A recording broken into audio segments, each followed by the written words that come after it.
او زموږ په ملک کې چې کوم بریلیان دي نو د پیزار یو نقشې جوړه کړي چې د پیغمبر صلی الله علیه وسلم نعلین مبارکین دي وایي دا نعلین دي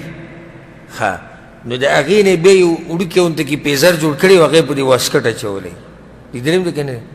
دې واسکټ ته بیج په شکل کې اچولی ته د پیغمبر د پیزارو سره ول خو دا ثابت کړي چې دا پیزار د هغه و داسې که نه و بیا د هغې نه بعد راځو که زه صحیح شو داسې و نو ته د هغه د پیزارو په نقشه دومره مینې ځکه هغه یو ملا لګیا و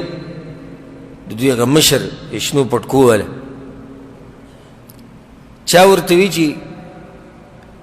زمونږ علاقه کې یو پیشو ده د هغه پیشو په بدن باندې داسې نقشه جوړه شوې ده لکه څنګه چې د پیغمبر صلی الله علیه وسلم د دې نعلینو دا نقشه ده نو هغه ورته جواب کوي د دې پیشو ډېر خیال ساتئ دا ماته خاص پیشو ښکاري ګوره چې دغه نقشه د پیزارو ده په پیشو ده نو د پیشو سره محبت کوه خو د حدیث سره نه د حدیث سره نه حدیث پرېږده بخاري پرېږده مسلم پرېږده کتابونه ټول لرې که زمونږ مذهب جدا دی جي او د مینې دعوې دومره غټې غټې د مینې دعوې هغه دومره غټې غټې د بدعت دی په دین کې نوی کار بدعت څه ته وایي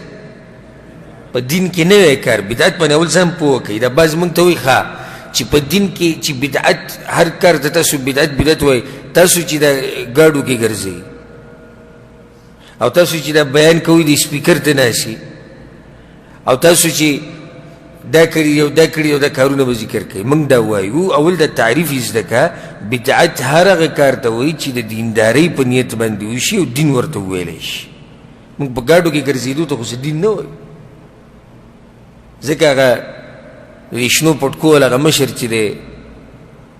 زه د دوو پرې نومونو کې خطا کې الیاس دی که نه که طاهر دی الیاس قادري هغه نه چا تپوس کوي دا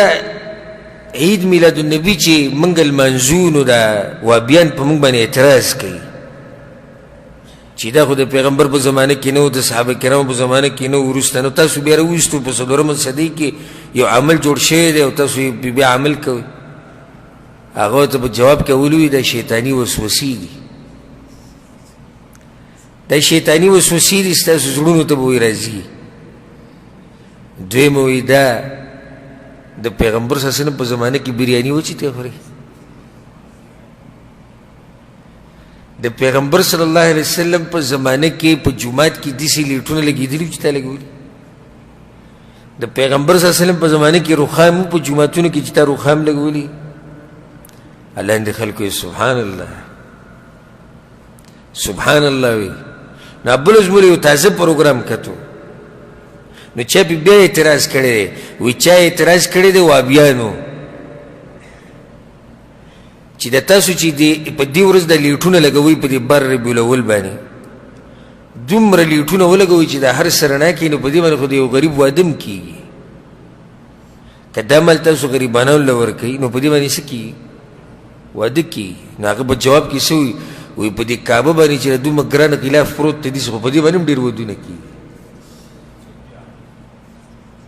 او په دې مسجد نبوي کې چې دا دومره قیمتي لیټونه لګېدلي په دې هم ودونه کېږي یوازې وي تاسو موږ ته هم نظر دی او په موږ پورې نښتي جهالت دی ټول دا ټول څه دی جهالت دی ګوره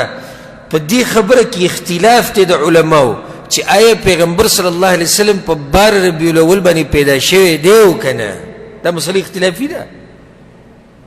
بعض علما وی پیغمبر صلی الله علیه وسلم په نهم ربیع الاول پیدا شوی بعض وی پیغمبر صلی الله علیه وسلم په لسم ربیع الاول پیدا شوی بعض وی په دولسم پیدا شوی دا خو اختلافي مسله ده ها او په دې باندې د ټول امت اتفاق دی چې پیغمبر صلی الله علیه وسلم په کوم ورځ وفات شوی دی په بار ربیع الاول باندې د مرګ مسله څه ده اتفاقی ده او د پیدا کېدو ده څه ده اختلافي ده اول خو دا ثابت که موږ ته چې په بار ربیع الاول باندې پیغمبر پیدا شوی